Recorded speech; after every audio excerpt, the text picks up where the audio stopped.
نحمدہ ونصلی علی رسولہ الکریم اما بعد فاعوذ باللہ من الشیطان الرجیم بسم اللہ الرحمن الرحیم۔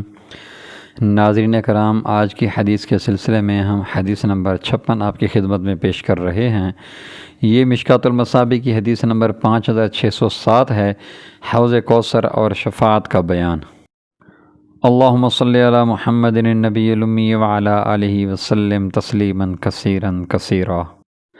حضرت ابن عمر رضی اللہ تعالیٰ عنہ سے روایت ہے کہ رسول اللہ صلی اللہ علیہ وسلم نے فرمایا، تمہارے آگے میرا حوض ہے، اس کے دونوں کناروں کے درمیان اتنا فاصلہ ہے جتنا جربہ اور ازرح کے درمیان ہے۔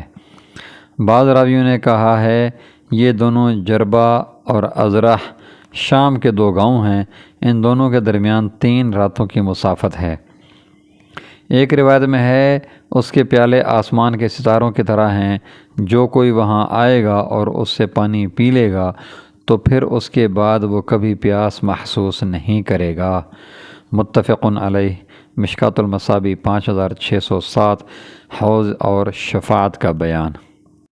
وما علینا الا البلاغ المبین، وآخر الدعوانا ان الحمد للہ رب العالمین، والصلاة والسلام علی سید الانبیاء وخاتم النبیین حضرت محمد مصطفیٰ صلی اللہ علیہ وآلہ وسلم۔